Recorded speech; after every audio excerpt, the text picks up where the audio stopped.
for everyone listening out there, in your own words, do you want to explain what is remote assistance?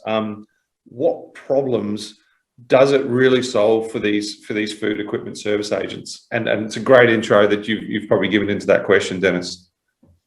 Yeah, well, I'll tell you what, for me it is. It's a way to take the expertise. There's always an expert out there somewhere, but you can't have him on the job. And as I mentioned, these folks are generalists, so they can't have specialized knowledge in everything.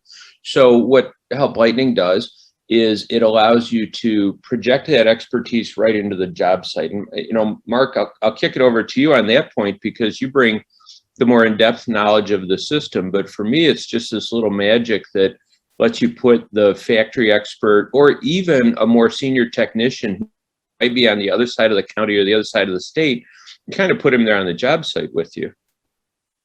Yeah, that's a good description, Dennis. And really, you mentioned a couple of times, supporting a field service engineer. Well, remote assistance can really be used to support your customers as well, which is a huge win for the food equipment service industry.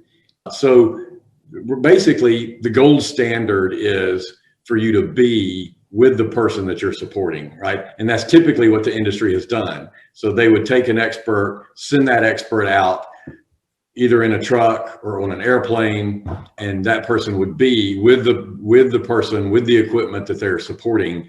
But in many cases, that's just not possible. Certainly for the last 18 months, it's been impossible. So remote assistance is really the ability to have that expert be virtually with the person they're supporting, virtually own that piece of equipment, which is really a big win. In the last 18 months, we've seen that over and over again. Yeah, that's an interesting concept. I've often, to drill down into that, Mark, I've often heard different service businesses saying that they don't want an employee or a manager or anyone to touch the equipment. How have you found that in terms of remote first service or remote service to actually interacting with the customer? Because I think that's a fantastic option.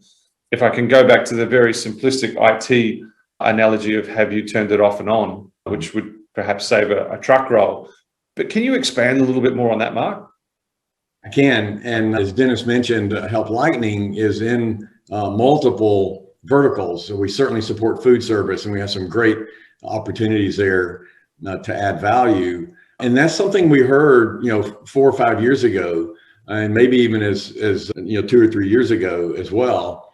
But if your customer has an option to wait until tomorrow or to have an expert support them virtually, and I mean, not just be able to see what they're seeing, but to actually put their hands into the field of view to show them and guide them how to solve a problem, typically you can get your customer to agree to that. Now, you as a company, you might feel like there's some risks there, but there are some things that customers can do for a piece of equipment. And many times these customers are not consumers, but they're business customers, which probably have some level of expertise or skill. They might be a store manager or something like that that's going to be able to realize what the safety issues are.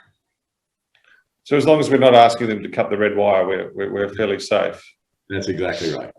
It's a really interesting concept. I really enjoy that one. Dennis, have you got anything to add there? Is it something that you've come across? Is it something the industry's asking for? Or is it something the industry's hesitant to adopt?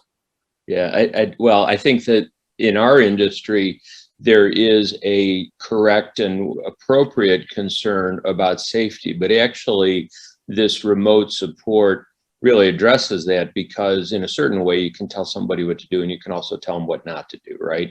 You can say, you want to do this, but if you get to this situation, call a technician. But the other thing that I know Mark and I have talked about is one of the ways that we're packing technology into these commercial kitchen products is in the controllers, these digital programmable touchscreen controllers. And I can't tell you how often we hear about truck rolls when there's really nothing wrong with the equipment, right? There is not an equipment problem. And you don't mean to say it's operator error, like the customer somehow screwed up.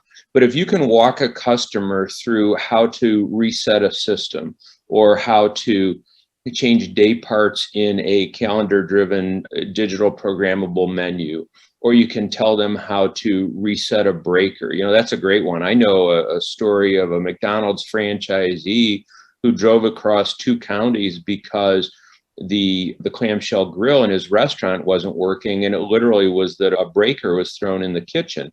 If he had been able to coach that employee remotely, he not only could have avoided his time, but he wouldn't have had a clamshell grill that was down for an hour and a half.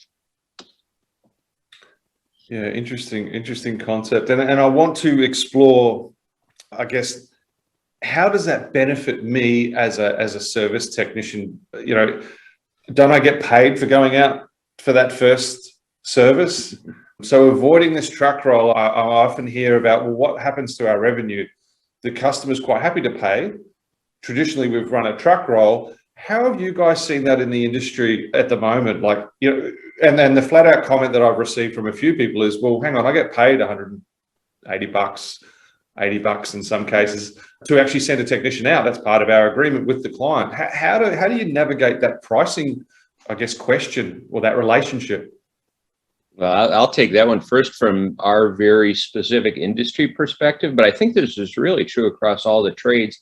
I know of one large and fantastic service company in their industry that right now has a calculated need for, I think, about 370 technicians, and they're running at about 295. And that is the gap between technicians I need on a weekly basis and technicians that I have. My point being, if I don't have to roll a truck out to this restaurant, we're certainly not going to be short on places to dispatch that technician, right? Yeah. And then the other thing that I would add is, as a marketing guy, you can either invoice your customer for $150, or you can delight your customer and keep them as a customer for 2 decades. And I would pick delighting the customer every time over hitting them with a trip charge and a 90 minimum, and they pay $300 for somebody to show them, that the breaker was tripped. Mark, I'm sure you see that not only in food service, but everywhere. Yeah, that was actually where I was going to go first, Dennis. I mean, Scott, I think you said I get paid to go out. Well, that's true, but you get paid because you have customers, right? You get paid because you have happy customers, and you can continue to send people out and charge, and then sooner or later, somebody else will have that customer. And so, and people are seeing that, and certainly you can monetize remote assistance. So we have many of our customers are monetizing the solution. You just have to think through your agreements and your support agreements and how those work. And Dennis has a tremendous amount of experience in that world and can help you do that. And we can help and can certainly do that as well.